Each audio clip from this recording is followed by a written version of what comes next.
third parter of our weekend not weekend Q&A, but our weekend live stream. We did our two-part live stream yesterday and Friday. That was a lot of fun. We had a lot of great conversations and great topics brought up. And today we will be bringing you a live stream lecture format that will hopefully one day evolve into some sort of podcast-like thing. I don't know exactly what that would look like or how that would work, but we will be less focusing on questions in the chat and things like that, but people will be talking and bringing up topics that they would like to discuss and things like that. And my wonderful moderator, Simon the Bunny, who has already put the social media handles, which you can follow down in the chat, he will be handling the chat, making sure everything's good to go, and we are all following along and paying attention. Hello, Seth. Welcome. Good to see you. So I will be talking, bringing you some history, some interesting facts and information, topics that I like to do for the next hour or so. So Fridays and Saturdays, it's Q&A. Ask me anything. I create historical content and produce social studies material all throughout the week, both short form and long form, usually just short form. And Fridays and Saturdays, that Q&A is a chance for me to give back to you, for you guys to get your questions answered, and to learn a little bit more about history. It's what we do here at the Friendly Neighborhood History Channel. We are all about teaching interesting and thoughtful history, answering questions, and growing knowledge. And I have learned a lot from those Q&As, people bringing up topics and asking questions about things I wasn't even aware of. So it's a lot fun. It's a lot of fun. We really enjoy it. Fridays at 8 p.m. Eastern and Saturdays at 7 p.m. Eastern. We've decided to move it into the weekend evenings, hoping to get some people who are homebodies staying home instead of going out and partying, or before they go out and party, they want to learn a little bit about history. Always a lot of fun. I know I especially love learning about history at any particular time of the day, and that's how we do it. That's how we do it every Friday and Saturday now, and then Sundays we're doing more of a live stream lecture where we talk about topics that are interesting to me. It used to be I would have a set list of topics I would discuss in every single Q&A. However, that really doesn't apply much anymore because every Q&A is brought up. We have so many great questions and topics that I kind of just have to answer all of them and never get to the topics that I wanted to. So eventually I decided to expand it to 3 different weekend live streams, where the third one will be a live stream lecture that will hopefully develop into a podcast. And the Friendly Neighborhood podcast sounds kind of cool, sounds kind of fun. Last week we had a really great podcast talking about the upcoming election, and this week we are doing another live stream lecture discussing the election more in the frame of results and things like that. So we'll be looking at that and checking that out as well. And we got an on-time start today, so hopefully that's better for the algorithms, better for the channel. We were late coming in on Friday and Saturday, but today hopefully we will have some more interesting topics and we'll be able to go the full hour. Really looking forward to it. I did not tell anyone to vote how to vote. Do a flip. There you go. There's your flip. But anyways, I will not be answering everything from the chat. I have been as objective as possible talking about this election. I'm going to attempt to do that once again here.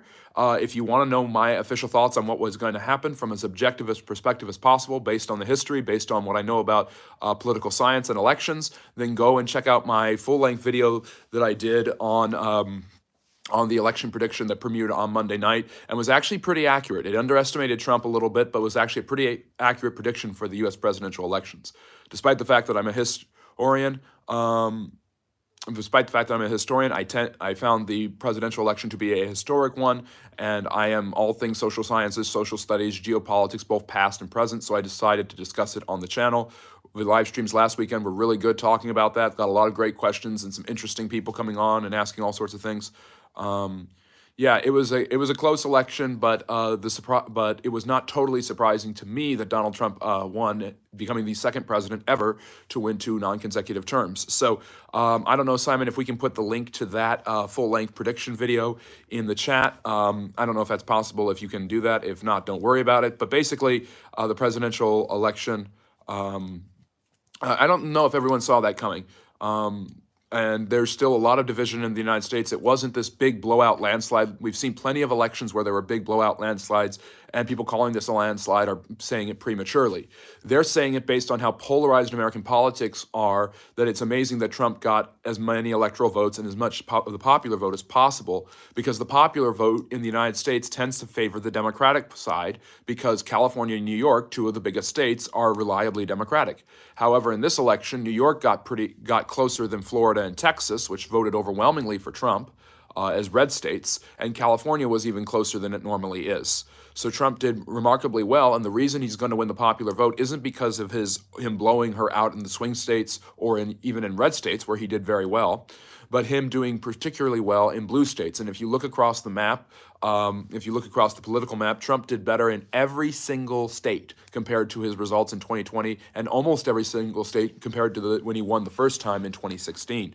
And I will be doing a screencast later today or tomorrow, where a full-length video that will drop on the channel, and a premiere video where I will be discussing the results of the election and going into detail about how that happened and what it means historically. But I'm going to be talking about the history of elections. I'll talk a little bit about what landslide elections actually look like in a less polarizing time, and we'll also talk about Trump's status. He has already made history by being elected.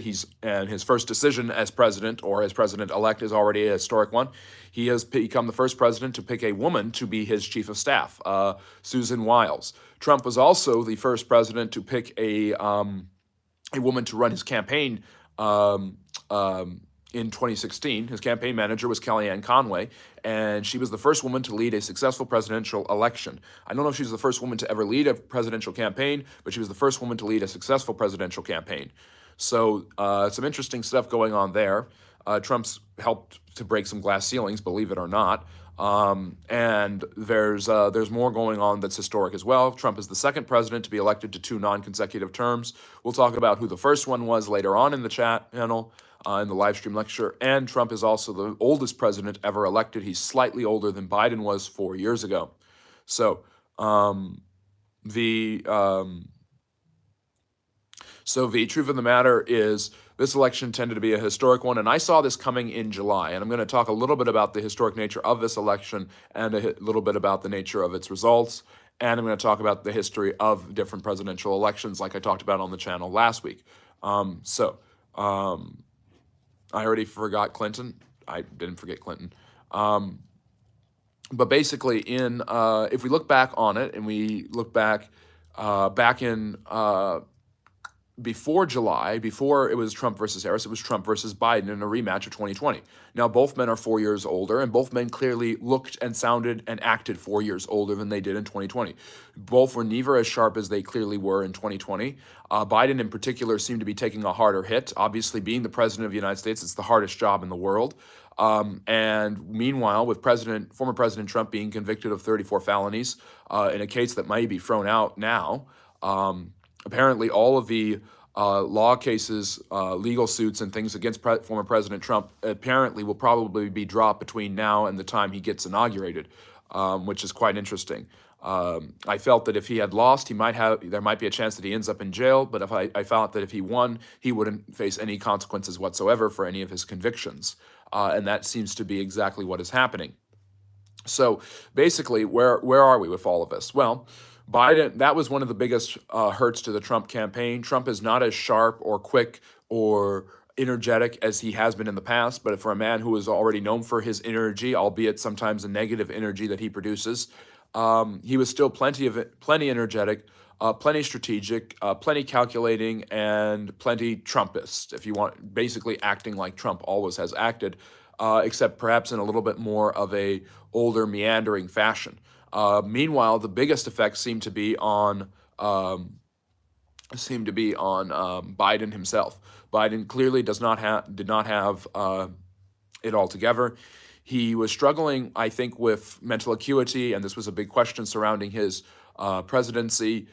He was struggling with this in 2020 when he first ran, and it was kind of swept under the rug and ignored, and it was seen as more of just blips and gaffes and mistakes and silly comments and him not knowing what he was going to say or how to say it.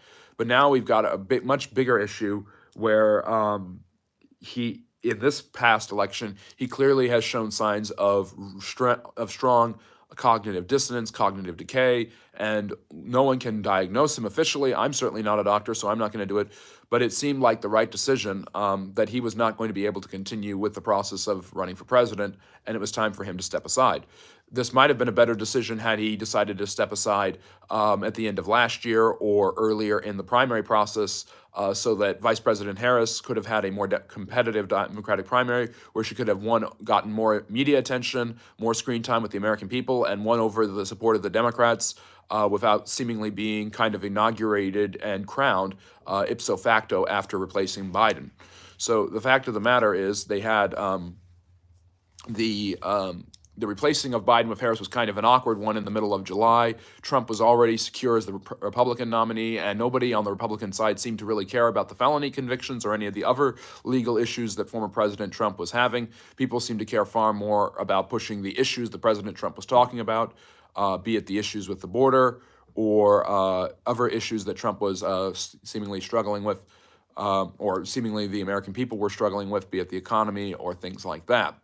Again, this is as objective as a perspective as I can come up with based on everything that has happened in this election and everything going on in American politics.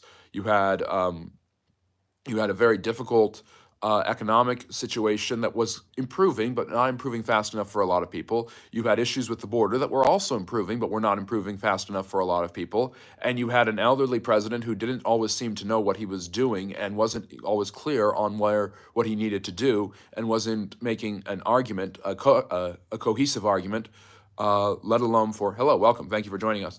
President Biden wasn't seemingly making a cohesive argument, nor did he seem to be able to hold it together mentally, and that's not a criticism. That's just as objective as a claim as I can say without, for lack of better words. And Trump seemingly, despite all of his legal issues, was running more on the issues, and those issues were hurting American people, especially earlier in the year. And Biden did not seem to be the person to be able to solve that, and a lot of people blamed him for causing them. And that, mixed with his age, mixed with his unpopularity, led him to become the first presidential candidate in 56 years in modern political election history to drop out of a race. A first time an incumbent president who was always assured to be the nominee and to face off against the opponent in the general election ever dropped out since 1968, when Lyndon Johnson, in the midst of the Democratic primaries, in the midst of the unpopularity of the Vietnam War and some of his social upheaval, the civil problems in the civil rights movement, the violent wing of the civil rights movement causing a lot of chaos and division, and of course other pressures on Johnson, dropped out of the Democratic presidential primary after a poor showing in the early primaries. But this was still in the middle of primary season. So Johnson's vice president, Hubert Humphrey, was able to run, and there was also Eugene McCarthy, who was known for being kind of a one-issue candidate, focusing on the Vietnam War and ending the Vietnam War. And after that, there was and then of course the main candidate, the major candidate for the Democrats, and the clear favorite for many people, was not the incumbent president, had not been the incumbent president, nor the incumbent vice president. It was Robert F. Kennedy, the brother of John F. Kennedy, the former attorney general and a current senator. He was popular, he was likable, he was handsome, he was intelligent, and he seemed to have an understanding of government and foreign policy. He would deal well with the Soviets. He would end the war in Vietnam in a peaceful and a reasonable way. And it seemed like he would be the perfect choice for the Democrats, who would take on the Republicans and their obvious choice, Richard Nixon. So it would be a Kennedy-Nixon rematch in 1968 of 8 years prior, when John F. Kennedy had defeated Richard Nixon in the presidential election. Johnson had dropped out, and due to his unpopularity, the struggling economic issues, and biggest of all, an unpopular war that was hated by many in his own party, the war in Vietnam. Biden dropped out in 2024 under similar circumstances. There was an unpopular war in the Middle East that many in the Democratic Party hated and had turned against Israel because of this. And Biden's support for Israel cost him a lot of support. And Harris being able to be tied to that administration cost her support from people who are Democrats, who are more sympathetic to the cause of the Palestinians than the cause of the Israelis. And so there were a lot of historical parallels, and like I like to say on the channel all the time, quoting the great Mark Twain, history doesn't repeat itself, but it sure often rhymes a lot. And there are a lot of historical rhymes between 1968 and 2024. Now, what happened next? Well, Robert F. Kennedy, despite being the clear favorite, once again, you have a Kennedy running in both elections too, both named Robert. Robert F. Kennedy Sr. was shot. He had just won the California primary and was seemingly a lock for the Democratic nomination, and perhaps even a lock for the presidency. It seemed like he would be able to beat Nixon, just like his older brother had 8 years before. He was shot by Sirhan Sirhan. I believe it was in June 30th, one of those dates, in the Hilton Hotel in California, following a huge win in that primary, and the Democrats were kind of thrown into free fall. Robert F. Kennedy was killed. This was a couple months after MLK, Martin Luther King, had been killed. There were civil rights and race riots all over the country. There was, of course, the unpopular war. Nobody knew who to pick. So the Democrats kind of went to the default and went with Hubert Humphrey, the vice president. Nixon and the Republicans tied Humphrey, and Humphrey couldn't really get away from Johnson's policies, particularly his unpopular foreign policy. And this ended up costing Humphrey the election in the fall against Nixon. And Nixon, who had been defeated previously, who believed the election had been stolen from him, who had a lot of issues surrounding corruption and issues of legality, who was seen kind of as an establishment candidate who wanted to restore America and campaigned on issues of rising crime and peace and safety, won. And there's a lot of parallels between that election and this election. It's uncanny. The Democratic convention, by the way, was held in Chicago. The mayor of Chicago had to set up barricades and use the police to suppress protesters who were protesting the war in Vietnam. That happened in the Democratic convention this year that was also in Chicago. So the parallels between the two elections are just absolutely crazy. When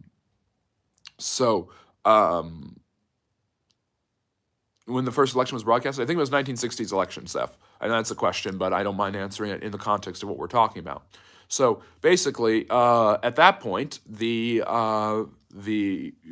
Nixon was able to take power and win with a decent size. It wasn't an overwhelming landslide, but it was a convincing win. And Trump, in his own way, had a convincing win on Tuesday night. So there's a lot of parallels in the history between the two of them. And I talked a lot about on the live stream last Sunday how this election is not the only election in American history where people have wondered about cheating. It's not the only election in American history where people were wondering about the outcome before it happened.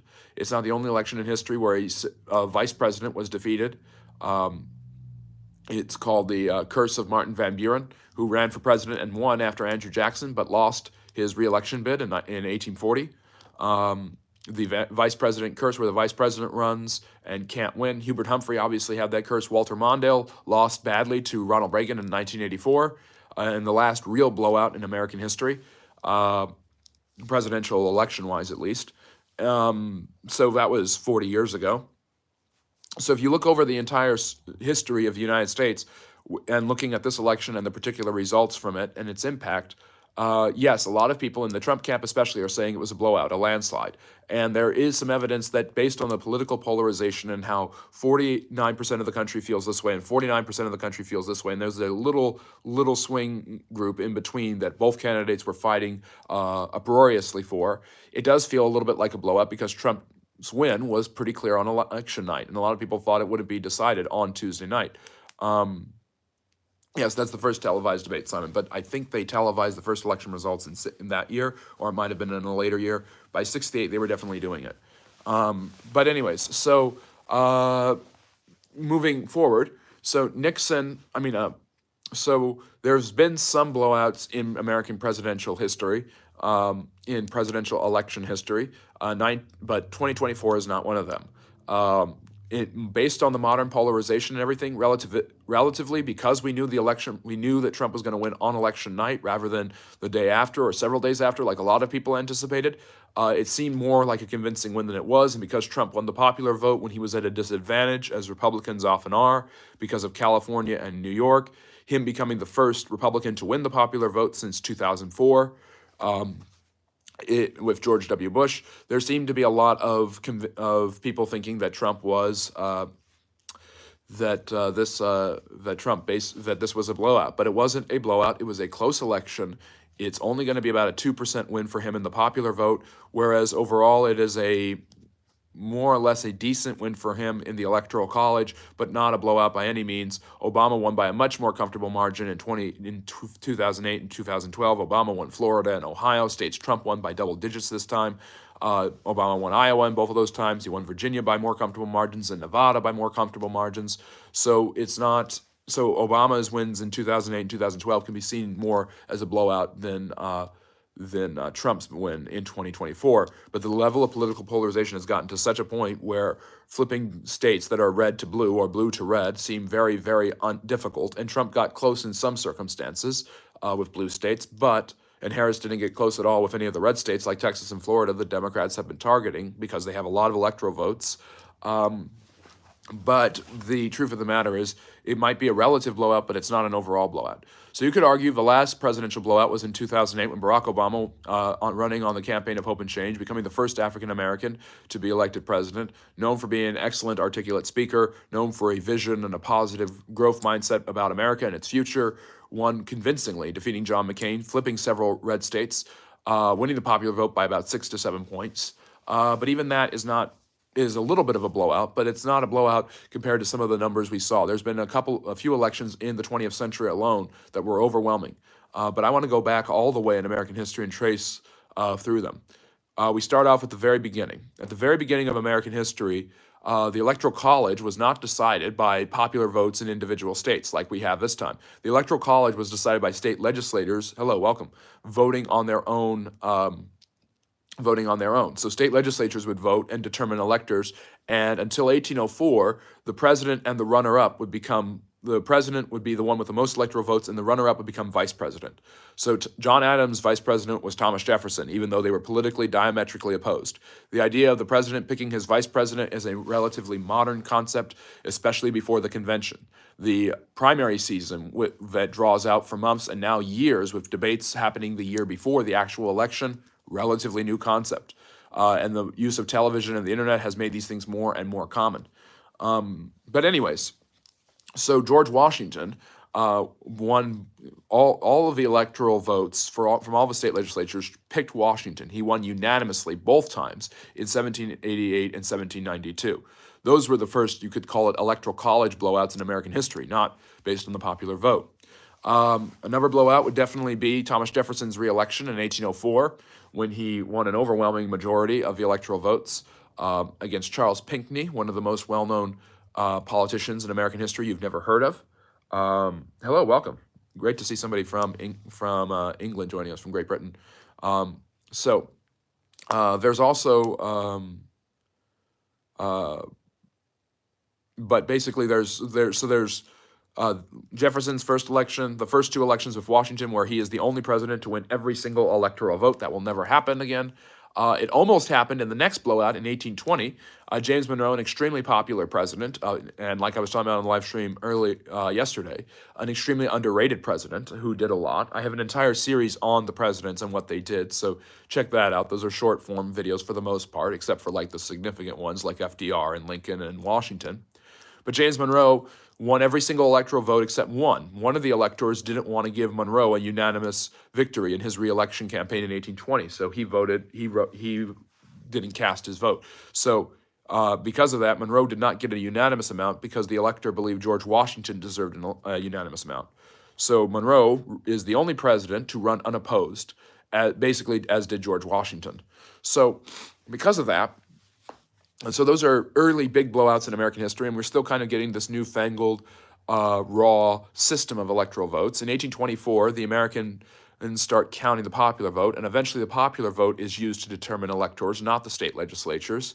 And in 1832, Andrew Jackson, running for re-election, defeats Henry Clay, another great American politician not enough people know about, in his re-election bid by an overwhelming majority. So the elections, notice how I've been skipping around a lot. Well, that's because a lot of these elections were relatively close, or if it was a solid win, it wasn't an overwhelming win. And if you look back at those margins, those are overwhelming wins.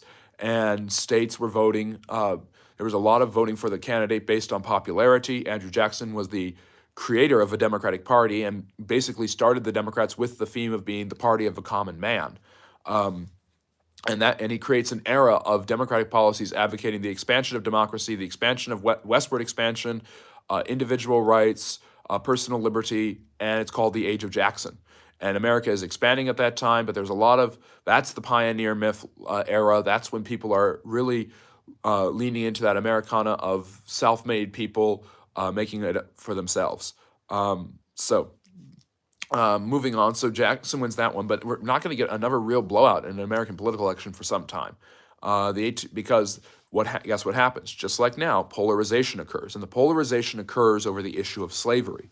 So throughout the 1830s and 40s, the parties start to split up, and the Democratic Party becomes the party of championing individual rights, including the right, they think, to hold and own slaves. or at least the right to determine whether you want slaves or not. So Southern Democrats, many of whom are plantation owners, many of whom are slave owners, politicians at least, they want to preserve the right to hold slaves. The Northern Democrats, seeking to appease them and also not totally convinced of the immorality of slavery, basically say, at least some of them, that states should decide for themselves whether they want. They're Democrats. They believe in democracy. It's called popular sovereignty, the people's will. The states should the new territories and states in the Union in the West that the United States gained for the Louisiana Purchase and defeating Mexico in the Mexican-American War. Those territories should decide for themselves whether they want slaves or not. So that is what the Northern Democrats want in the 1840s and 50s. The Southern Democrats want to hold on to their slaves and increase slavery in the new territories.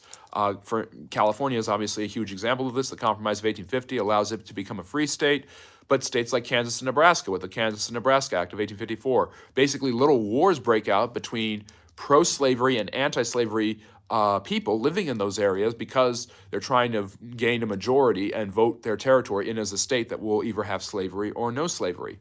Moving forward.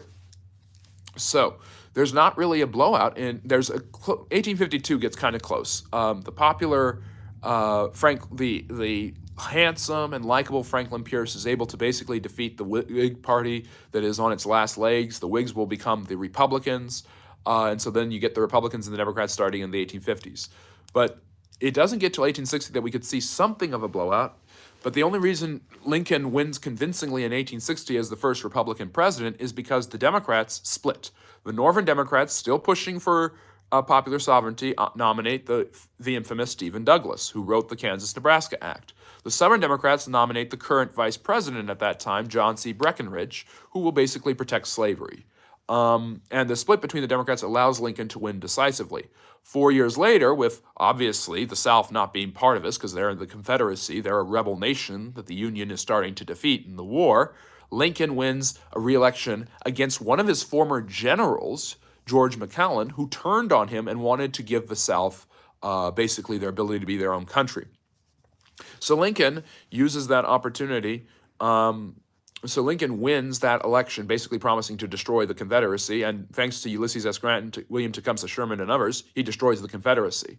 Again, the elections are close. 1868, Ulysses S. Grant wins a very convincing election against the Democrat Horace Greeley, mainly because of support from African Americans who are now able to vote in the South. There's a logical regression. The slaves get their freedom with the 13th Amendment in 1865. In 1868, the 14th Amendment grants them their citizenship. Well, if they're citizens who are born in the United States, they're naturalized citizens and they're free, that means they can vote, at least men. And that allows black men to start voting in that election.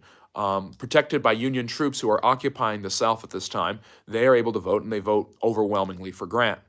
Grant wins his re-election pretty handily, but elections continue to be kind of back and forth between Democrats and Republicans, but Republicans have the edge for the next 40 years or so. The next real blowout, I would say, isn't until you get to 1900. William McKinley, the popular and very underrated Republican president who has just destroyed the Spanish Empire in the Spanish-American War, wins a pretty decisive victory against William Jennings Bryan, one of the greatest speakers in American history, well known as the guy from the Scopes Monkey Trial and Inherit the Wind, who was known for his rousing populist speeches. Yes, populism, a word you're hearing a lot associated with people like Bernie Sanders or Donald Trump, has existed in American history for about 150 years. But McKinley wins a really solid, convincing victory. 4 years later, McKinley is assassinated in 1901 and is succeeded by his vice president, a man named Teddy Roosevelt. And Teddy Roosevelt is overwhelmingly popular, and he wins big in 1904 against the Democrats. So far, there haven't been that many blowouts. There's been only 3 that I could really count. There's really only about 3 or 4 since the time of Lincoln. And then you get to 1912. And the Democrats are long overdue for a blowout, and they get it because the Republicans are divided. Woodrow Wilson wins that election basically because Teddy Roosevelt has broken off from the Republicans, and he's leading the progressive Republicans in a group called the Bull Moose Party.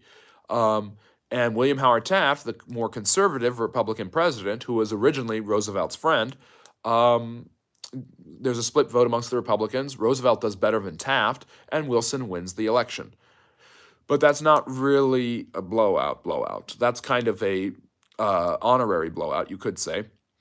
So we're now getting into the 20th century.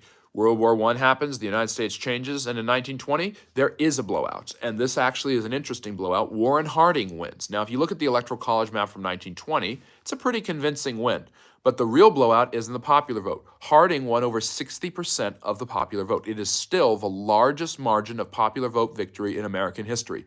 Harding basically promised that America would no longer get involved in the foreign affairs as much and would kind of focus on itself. It's not a neo, but a paleo-isolationist idea, and he coins a new term, normalcy. It's time to return to normalcy. And he wins pretty convincingly. And the Republicans throughout. Harding dies in office. His vice president, Calvin Coolidge, who is the president of the Roaring Twenties with jazz and economy roaring and all of that stuff, he wins pretty convincingly in 1924. I don't know if I would call it a blowout. And Herbert Hoover, who was their Secretary of Commerce, wins in 1928. And I wouldn't call that a blowout necessarily, but it is more so the 1980 politics in the 1920s. Sorry, I'm freezing up here. No, it's 20s. And Hoover is basically crushing it. He's seen as the successor to Harding and Coolidge, who will continue their excellent economic platforms. And then the Great Depression hits. And then we really get into real hardcore blowouts like we haven't seen since the days of Monroe, Lincoln, and of course George Washington and Thomas Jefferson. So basically what you've got crushing defeats coming for the Republicans. Franklin Roosevelt comes in with the New Deal, promising to restore the economies, promising to hold the rich accountable, promising to cut government spending, and promising to institute a whole new slew of government programs aimed at saving the poor. And ending the Great Depression, opening up the banks, ensuring the banks don't have to close anymore, where Hoover has no skills whatsoever. He isn't charismatic or appealing or good-looking. Roosevelt is far more charming and seems to be speaking far more for the people than Hoover, and he wins in a huge blowout over Hoover. It's still the largest amount an incumbent president has ever lost by, and Hoover obviously is kind of thrown on the ash heap of history at that point. What a lot of people don't know, fun fact, a little quick aside about Herbert Hoover, is Herbert Hoover, of all the American presidents, saved more lives than any other American president, and maybe more than all the American presidents combined. Herbert Hoover was the leader of the relief efforts at the end of World War I, appointed by President Wilson, and he provided, along with public and private funds, food drives and care packages for the Belgians who had suffered under the oppression of the Germans in World War I, and the Russians who were starving because of war communism in their civil war. And millions of lives were saved thanks to the efforts of one Herbert Hoover. That doesn't mean he could be a great president. The same way Jimmy Carter is an amazing humanitarian, but also is arguably not an amazing president. These two men are considered to be some of the worst presidents, but they're considered to be some of the most amazing individuals. So, enough aside on that. Good, nice people who do great things aren't always great leaders. But moving forward, Roosevelt, the Green New Deal. The New Deal is extremely popular. A lot of people think it's working. It doesn't work as quickly, but Roosevelt continues to promise more relief and more efforts and to trust him. And with Republicans basically parroting everything he says as the way to solve the problems, everyone sticks with Roosevelt, and he wins what is arguably the biggest landslide in American history in 1936 against Alfred Alfred London, the Republican. London wins 8 electoral votes. Roosevelt wins, I think, 520. It's an absurd amount. At that point, they didn't have 538 like they do today because the states were still growing and you still didn't have Alaska or Hawaii. But Roosevelt wins 47 of the 48. And it's arguably the biggest landslide in American history. Other than Washington's unanimous ones and Harding's overwhelming crushing popular vote, which Roosevelt gets close to breaking that record, it's a huge, huge win. And so it looks like Roosevelt cannot be challenged. Roosevelt wins another blowout in his running for a third term, the only president to win more than 2 terms. Although some Republicans right now are arguing and laughing and joking online that Trump has won 3 terms. Whatever. But Roosevelt is the only president to officially win 3 terms, and the only reason he's the only one is because after him, they made a rule that a president can only be elected twice. So Roosevelt wins the 1940 election against Wendell Willkie, another Republican who's kind of pushing Roosevelt's ideas. And people are kind of raising their eyebrows a little bit more at Roosevelt this time because he seems to be kind of power hungry, and he was. But with the European crisis that becomes World War II, and instability in Asia with Japan, China, and Great Britain, and the French, there seems to be a reason for the Americans to keep with Roosevelt, and he continues to promise to guide them through it. And he does guide them through World War II. And you rarely change horses in the middle of a race. Well, in 1944, Roosevelt is elderly, he's unwell, he's not as, he's once again, like I was saying about Biden and Trump at the beginning of the live stream, he's not as energetic or lively as he used to be.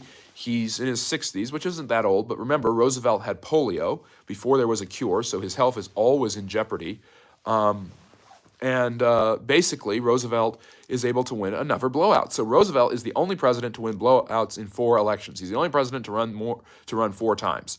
Some presidents have run 3 times. Roosevelt's the only one to run 4 and win all of them, and all of them by blowouts. The very decisive, the electoral juggernaut, the electoral goat, whatever you want to call it, Roosevelt was that.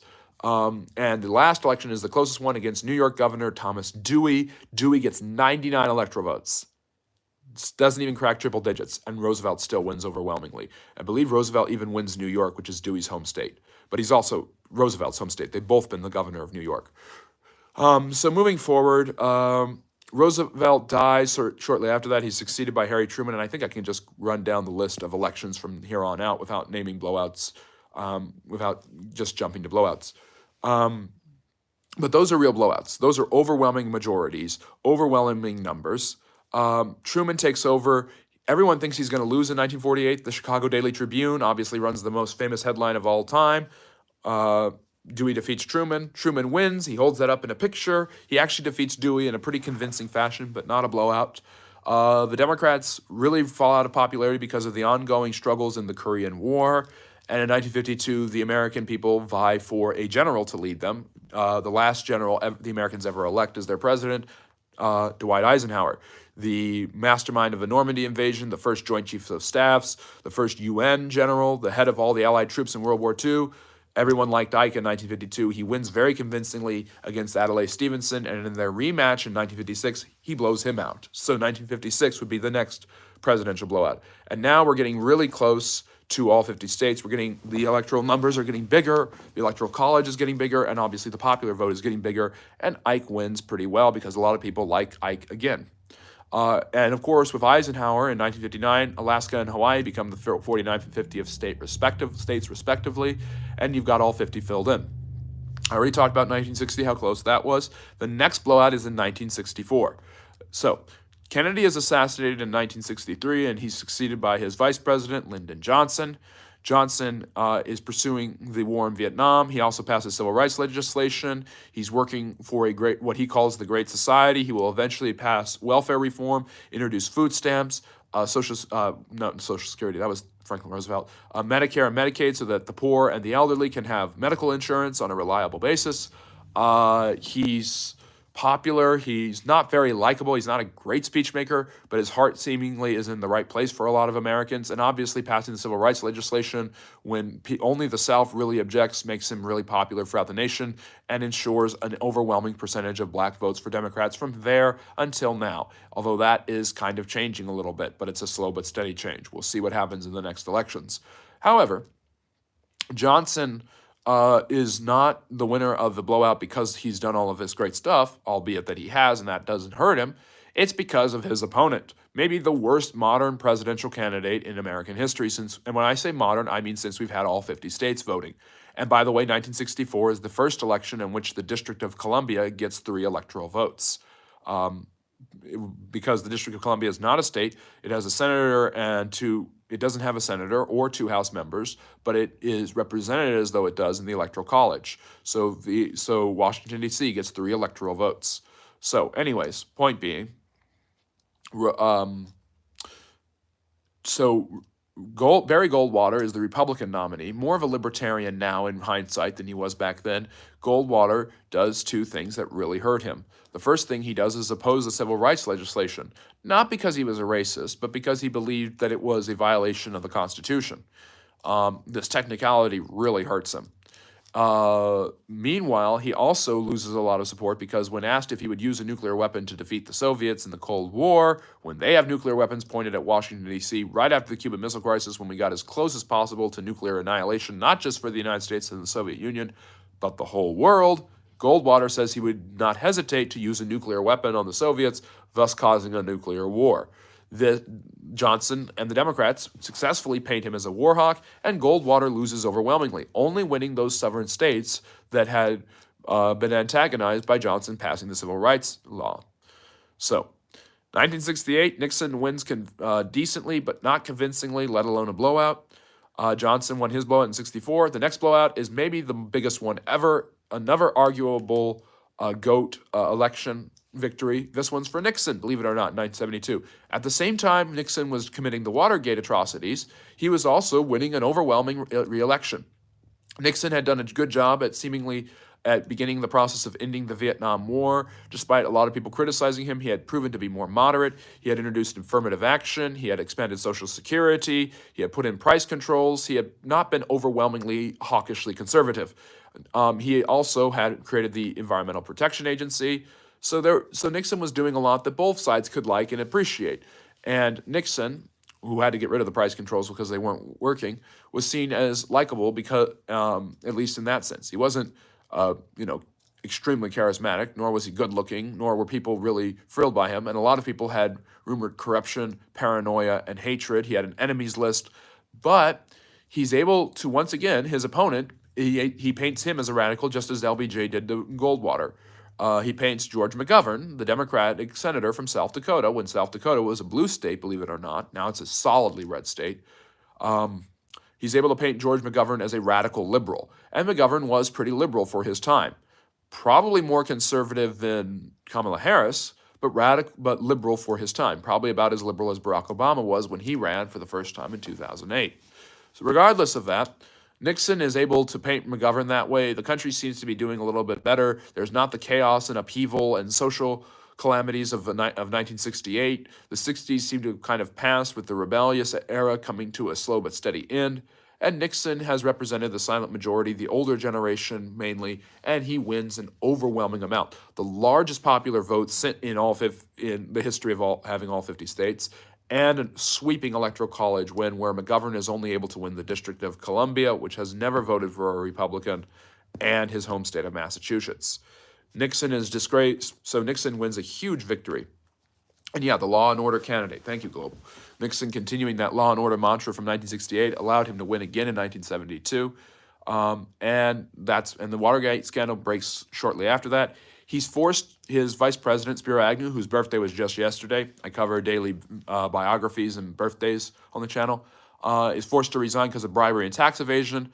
He picks the House Minority Leader, Gerald Ford, who quickly succeeds Nixon himself when the Watergate scandal breaks up and Nixon is going to be impeached and probably removed by Congress. So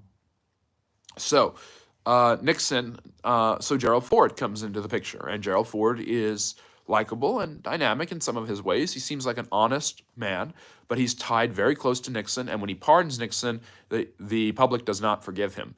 And Jimmy Carter is a honest, approachable, peace-loving man from Georgia who was a Sunday school teacher who supported civil rights as a Southern Democrat, appeals to everyone around the nation, and he wins a very close election in 1976. I haven't talked about the close elections, but there have been some squeakers I have gone over, and I would include 2016 and 2020 in those lists of squeakers. This one, not as much of a squeaker. It's the one election Trump has won and where it's not been close. Although Trump did lose the popular vote by almost 5 points in 2020, it was very close in the swing states. It wasn't as close in the swing states this time around. So a very close election. Ford barely loses. Carter takes over. And Carter doesn't do, as I was talking about a minute ago. He has a lot of great intentions. He does get some good things done, but he doesn't and he accomplishes some of his agenda, but he probably takes on too much for himself. He tries not to have a White House chief of staff. He's trying to manage everything, and things kind of fall apart on him. and he's no match for Ronald Reagan's charisma and telegenic approach. Reagan was an actor. Reagan is an amazing speaker. He's called the great communicator for a reason. And Carter seemingly is representing bad solutions, bad policy. There's an economic recession, and people think the country is on the wrong track overwhelmingly, the same that they did this election. And when people think that, they vote out the people in power, be they in Congress or in the White House. So they vote out Jimmy Carter. And this is another blowout. Reagan wins in 1980, and not in a huge convincing fashion in the popular vote because of a third-party moderate Republican, John Anderson, but in a decent and in a decent showing in the popular vote and an extremely strong showing in the Electoral College. Reagan wins another blowout in 1984 against Carter's Vice President Walter Mondale. The country seems to be doing pretty well. There's economic recovery, and Reagan has taken a staunch approach against the Soviets, trying to destroy them. So basically, in my opinion, that is when the last clear blowout happens in 1984. Reagan defeating Walter Mondale, winning every state but Mondale's home state of Minnesota. Also another vice president from Minnesota, just like, Hubert Humphrey. And of course, Tim Walz was the vice presidential candidate from Minnesota. Reagan doesn't win the District of Columbia either. Reagan's popularity is able to carry George Bush Sr. over the edge in 1988, HW as he's called, and he wins a pretty convincing election against Michael Dukakis. I wouldn't necessarily call it a blowout, but in today's language, it certainly was a blowout. Just like you could say Obama's election in 2008 was a blowout, this one's a good parallel. Bill Clinton wins back-to-back elections because of a third party in pretty convincing fashion, his second one more so than his first. His second one hedging towards that modern blowout, we could call it. So HW got a modern blowout, Obama got a modern blowout in 2008, and Clinton got a modern blowout in 1996. 2000, razor thin, about 1,000 votes in Florida, which has a lot of people, deciding it between Bush and Gore.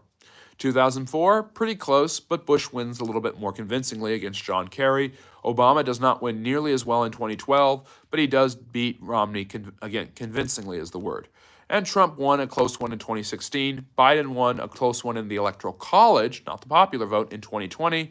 And now we have Trump winning a convincing one, despite being not the favorite in 2024.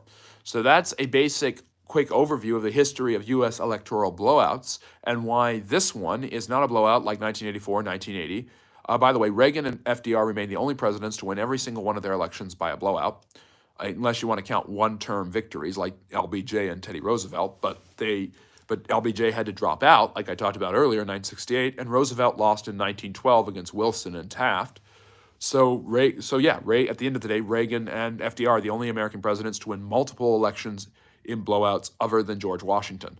So, other than, you look at 1864, you look at 1788 and 1792, you look at 1920 and 1936 and 1932. Those are blowouts in real overwhelming terms where just the vast majority of the country, at least in the Electoral College and sometimes in the popular vote, has no tolerance for one candidate and clearly wants another one. And this one is not a blowout on those terms. It is not a landslide. It is a good win. It is a solid win. It is a win that nobody kind of expected. People thought it would be close. People did not give Trump a huge chance at winning the popular vote, yet he's going to do so by not a hair. He's going to win it by about 2%, which in many political maps is what we call a lean margin. And so there's a lot of history that's being made. It's the first time a Republican has won the popular vote in 20 years.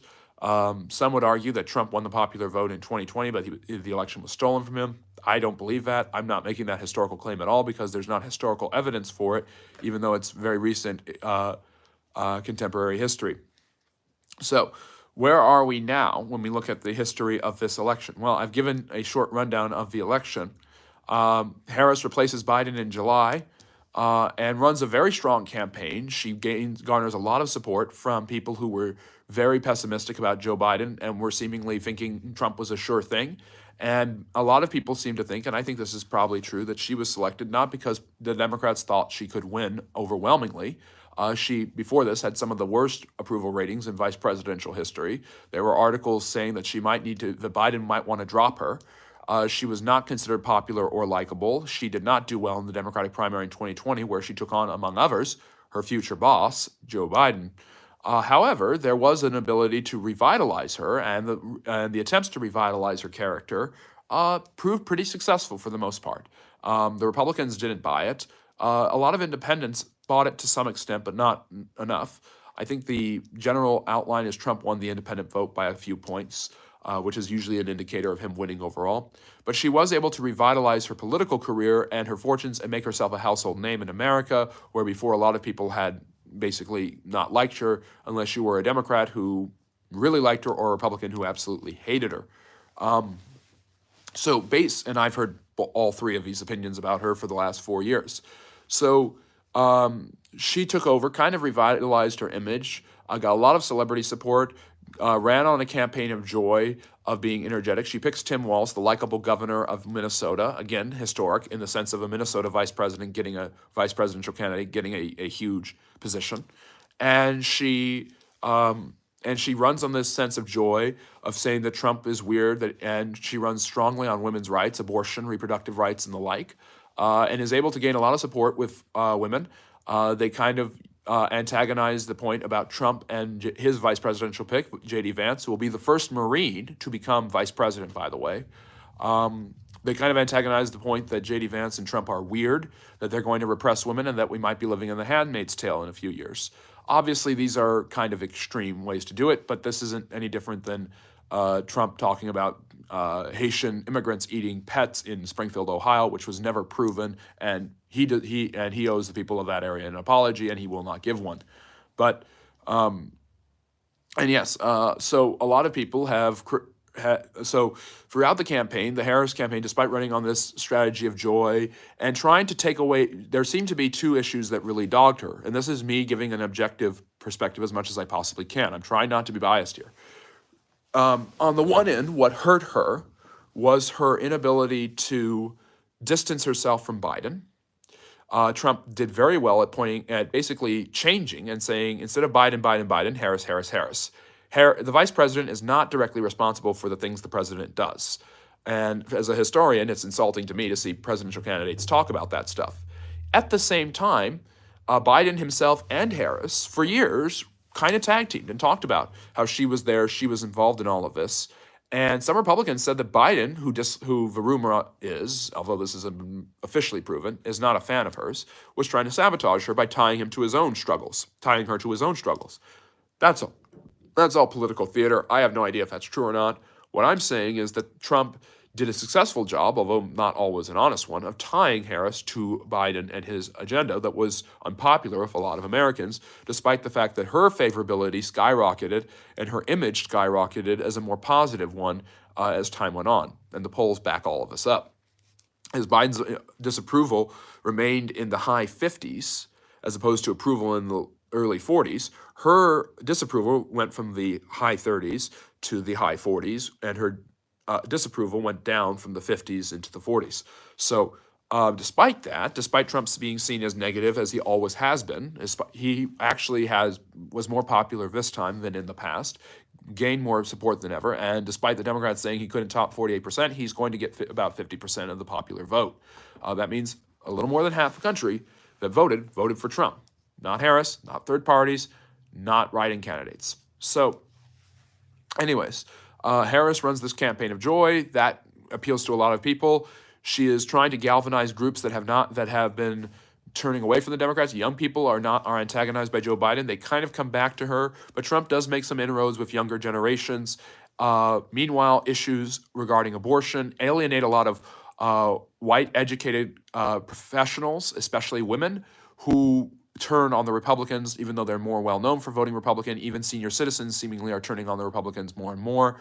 Trump makes up for this by making huge inroads with Hispanic voters and black men, especially young black men. Surprisingly, I think a quarter of black men voted for Trump, which no Republican has ever gotten numbers like that since Roosevelt flipped the black vote in the 1930s. So at the same time, Harris also struggled with another issue. She did not go to the media as quickly as she needed to, and did not give as many interviews, as long interviews as she needed to, and this led to a lot of criticism from the Republicans, where Trump seemingly was giving interviews everywhere, left, right, and center, She was not giving nearly as many interviews, and then in the last couple of weeks of the campaign, kind of tried to uh, uh, what's the word, hightail it so she could get as many done as possible. The most notorious one being with Fox News, which is known for being a right-leaning news organization. She interviewed with Bret Baier from Fox News. Meanwhile, Trump was interviewing with a lot of people. He canceled his 60 Minutes interview. Then it claimed that 60 Minutes doctored their interview with Harris to make her look good. We don't know if that's true or not. That's just Trump claiming Trump things at this point. So we don't actually exactly know what was going on there. But at the same time, the inability to approach the media until late in the campaign, being tied to Biden's policies, and not being able to make up, I'd add a third reason, not being able to make up the losses with minority groups is what hurt Harris tremendously. And that's what allowed, I think, Trump to win. If from an objective perspective, and I'll talk more about this in my screencast. But she, even despite the loss, has made history. She is the first woman of color to ever be nominated by either political party to be president. She is also the first woman of color to serve as vice president, to be nominated by a party, all of this stuff. And she got close. She got relatively close, especially if you compare it to the blowouts I have talked about in past American history. So she deserves a lot of credit. Her campaign was very strong. There were cardinal mistakes made there, and Trump made mistakes in his campaign as well. But Trump's ability to appeal to young men and to kind of speak to men as a group that were seemingly more and more isolated from politics, especially young white men and white men in general, I think allowed him to win that demographic outright in a big way. The gender gap, which is common, women tend to vote more Democratic, men tend to vote more Republican, especially white people, shifted enormously, where a huge number of white men voted for Trump, and a big number of white women voted for Harris.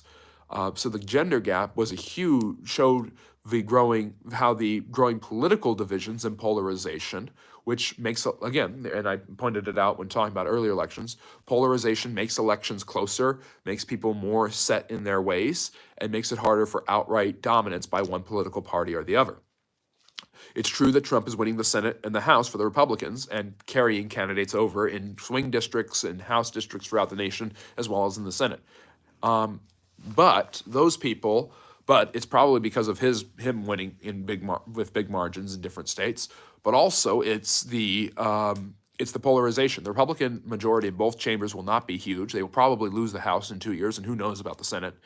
The political polarization has gotten so bad that now it's becoming clear between the genders, and it's affecting gender and ethnic groups in a big way. So that's what's going on there. That is a basic overview of the history of the presidential election. And real fast, I want to talk about Grover Cleveland. So Donald Trump is the second president. Obviously, the biggest historical accomplishment of Trump's election is that he is the second president to be elected to 2 non-consecutive terms. Grover Cleveland, who was elected in the late 1800s, was elected twice. He won both of them by decent margins, not blowouts. That's why I skipped over it. 1884 and 1892. He was a Democrat. Stephen Grover Cleveland. He was the governor of New York. He vetoed more legislation than any other president combined, and vetoed the most until Franklin Roosevelt. He was known for trying to take on corruption, the rich, and trying to fight more for the rights of the people. He took on the rich political bosses, such as at Tammany Hall in New York. Boss Tweed, one of the strongest Democratic politicians in the country at the time.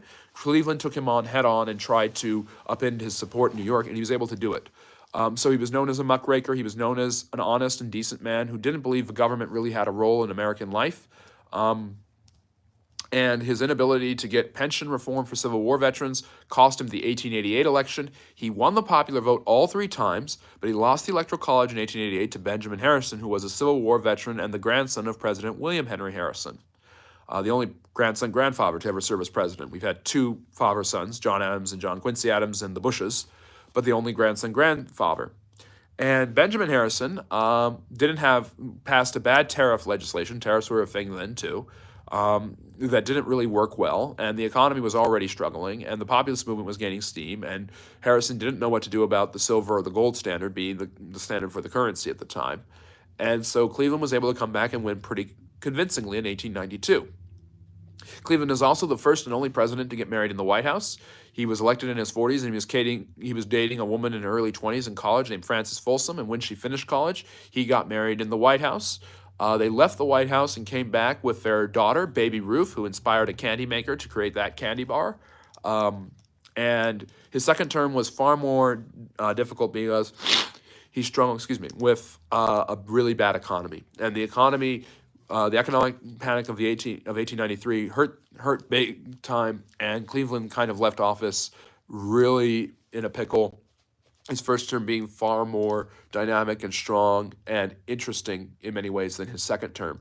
And so he was the first president to serve as president for 2 non-consecutive terms, barely losing the second time he ran, similar to Trump in some ways, although Trump lost the popular vote both times he ran before and won't win it this time.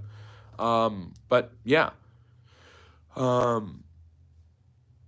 So basically that's a quick history about Grover Cleveland. Excuse me, my nose is running a little bit. We've got that about Grover Cleveland. Trump is kind of following in his footsteps, but let's see what he does with the economy and if that actually works out. But if you've enjoyed everything I've been talking about, the history of the presidential elections and where 2024 fits in all of this, and let's see. If you've enjoyed what I've been talking about, like and subscribe. It really helps the channel to grow. Trying to grow the channel, trying to hit 6,000 and Legion of Friendly Neighborhood subscribers by the end of the year. And we're at an hour. I'm going to sign off in a minute, but I see that there's a lot of fun going on in the chat right now, so I want to see what's going on here. It looks like a couple of my wonderful subscribers and loyal listeners are going at yeah. Trump is mostly German and some Scottish. Yes, both his parents are immigrants. He's actually the only living president currently who is not descended from slave owners, believe it or not. Interesting. We're talking about Kamala Harris. Yeah. So there's been a lot of questions about the identity of Vice President Harris, and Vice President Harris has not always helped herself in this case. However, I'll make it very clear. Vice President Harris has Irish, Indian, and Black Jamaican ancestry in her. Her father was a professor, Marxist professor of economics, and divorced her mother, who was from India. Her father was from Jamaica. She grew up mostly in Canada, was educated in Canadian high schools with her mother, and she lived a very, I don't want to say it because I don't want to mean it in a bad way, I mean it in a positive way. She lived a very Indian existence, kind of bending to that culture. When she was first elected in San Francisco as the district attorney, she was the first one, they pointed out, she was the first one of Asian descent, so she is both Asian and Black. She is the first woman of color. In that sense, she is the first minority. She's the first Asian, South Asian, whatever you want to say, to be vice president of the United States, as well as the first African-American woman to be vice president of the United States, and the first African-American to be vice president. Obama was not vice president. So that's a quick clarification about that. But yeah, she does have Irish blood in her, and surprisingly enough, if she had been elected, she would not be. She would also have been descended from slave owners on her father's side, which had Irish mixed with Jamaican blood. It's not hard to understand biracial and multi-ethnic people.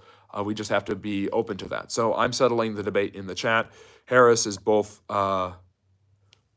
Black and white, and of course Asian. So that needs to be mentioned as well.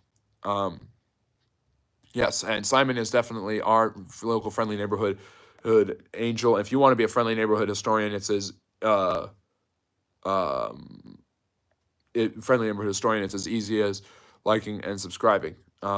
So we are going to there, got it. My thoughts on Peanut the squirrel. I don't think that swayed the election in any way, shape, or form. I think it's silly. I think it's a calling thing, same as the Haitian immigrants and stuff like that. Except it's a far more peaceable and less a controversial one, to be sure. So, anyways, I'm gonna stop there. But I appreciate everyone listening and bearing with me and everything. And we will be back. Yeah, that's what I'm commonly understanding about the peanut thing. We will be back next Friday at 8 p.m. Eastern Time for the first part of our Q&A for that weekend, and we will also have Saturday. Look forward to tomorrow. I've got 2 long-form videos dropping, one on the history of World War I, which is the inspiration of Veterans Day, and the history of Veterans Day / Armistice Day.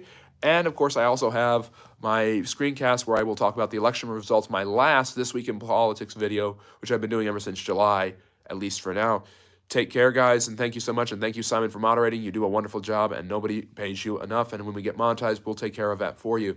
Have a great one, and enjoy the rest of your Sunday. Take care, guys. Bye-bye.